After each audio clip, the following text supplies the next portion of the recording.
Hello बच्चों, तो कैसे हो आप लोग। यहाँ पर लेके आ चुके हैं कक्षा 10वीं वालों के लिए सामाजिक विज्ञान के, जी हाँ, अर्थशास्त्र का चैप्टर है बच्चों, भारतीय अर्थव्यवस्था के क्षेत्रक। ठीक है, इस चैप्टर से क्वेश्चन हम बताने वाले हैं, सारे क्वेश्चन बताएंगे। वेरी वेरी इंपॉर्टेंट क्वेश्चन, 100% यहीं से क्वेश्चन आपका बनेगा बच्चों। ठीक है, आपकी अर्धवार्षिक परीक्षा 2022 में क्वेश्चन यहीं से बनेगा, 2023 बोर्ड में भी क्वेश्चन यहीं से बनेगा। ठीक है बच्चों, कुल अंक आपका 4 नंबर का पूछा जाएगा इस चैप्टर से, और 2 नंबर का एक प्रश्न आपको इस चैप्टर से देखने को मिलेगा, और 2 ऑब्जेक्टिव आपको यहाँ से देखने को मिलेगा। ठीक है, तो जो बताऊंगा वो याद कर लेना बच्चों, 100% अर्धवार्षिक में वहीं आएगा। ठीक है, अभी जो एग्जाम होगी आपकी। ठीक है, तो यहाँ पर शुरू करते हैं। पहला क्वेश्चन है बच्चों आपका, देखो, प्राथमिक क्षेत्र किसे कहते हैं। देखो, प्राथमिक क्षेत्र क्या होता है बच्चों, वे क्षेत्र जो प्रत्यक्ष रूप से प्रगति से जुड़े हुए, ठीक है, प्राकृतिक घटकों से जुड़े हुए होते हैं, या प्रगति से जुड़े हुए, आप ऐसे भी लिख सकते हो, कोई दिक्कत नहीं, उन्हें प्राथमिक क्षेत्र कहते हैं। ठीक है, ये पढ़ लिया। देखो, मैं इसके एग्जाम्पल तीनों के एक साथ बताऊंगा, पहले हम इनकी परिभाषा अच्छे से पढ़ लेते हैं, फिर आपको अच्छे से मैं समझा दूंगा। देखो, दूसरा क्या है, द्वितीय क्षेत्र। अब द्वितीय क्षेत्र में क्या आता है, यहाँ प्राथमिक क्षेत्र से प्राप्त उत्पादों को उद्योगों के माध्यम से नया रूप दिया जाता है। औद्योगिक क्षेत्र इसका उदाहरण है। ठीक है, इसे हम द्वितीय क्षेत्र कहते हैं। ठीक है, तीसरा क्या था, तृतीय क्षेत्र।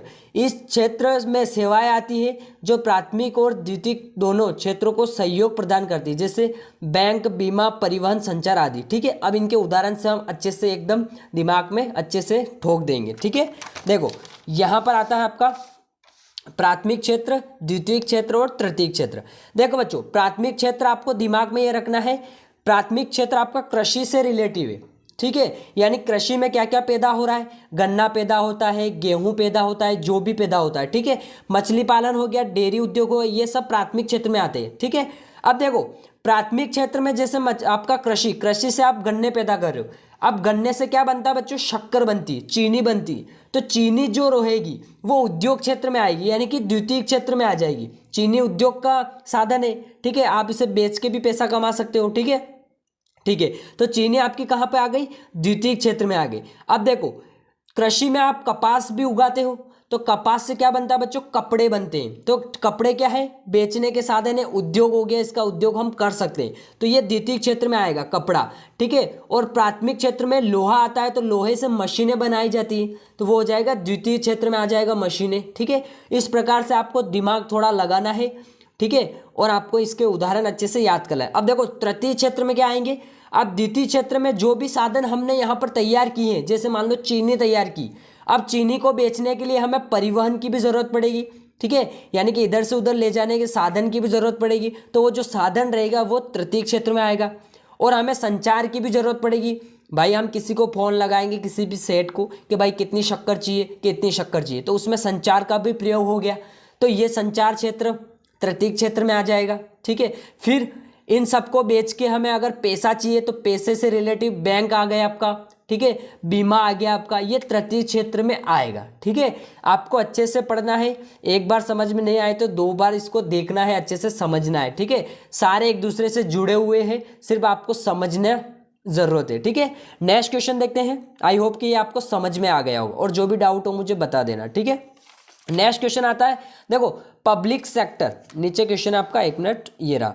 पब्लिक सेक्टर क्या है, देखो, पब्लिक सेक्टर क्या है, वे सेक्टर जहां सरकार का अधिकार क्षेत्र होता है उन्हें पब्लिक सेक्टर कहते हैं। जैसे आपका रेलवे हो गया, रेलवे क्या है, पब्लिक सेक्टर है, इसको हम पब्लिक सेक्टर के रूप में बोल सकते हैं, क्योंकि ये सरकार के अंडर में रहता है। ठीक है, पब्लिक सेक्टर मतलब उसमें सरकार का अधिकार क्षेत्र होता है। ठीक है, नेक्स्ट क्वेश्चन आता है बच्चों आपका, देखो, सेवाएं क्षेत्र किसे कहते हैं। देखो, सेवाएं क्षेत्र आपकी जो होती है ना, वो तृतीय क्षेत्र में आ जाती है। ठीक है, सेवाएं क्षेत्र को हम तृतीय क्षेत्र भी बोल सकते हैं। देखो, वे क्षेत्र जो प्राथमिक और द्वितीय क्षेत्र का सहयोग प्रदान करते हैं, आगे समझ में, उन्हें सेवा क्षेत्र कहते हैं। जैसे बैंक हो गया आपका, बीमा हो गया, परिवहन हो गया, आदि हो गया। ठीक है, ये हमने पढ़ रखा अभी। ठीक है, जस्ट ये भी कर लेना है। क्वेश्चन आता है आपका, छद्म बेरोजगारी क्या है।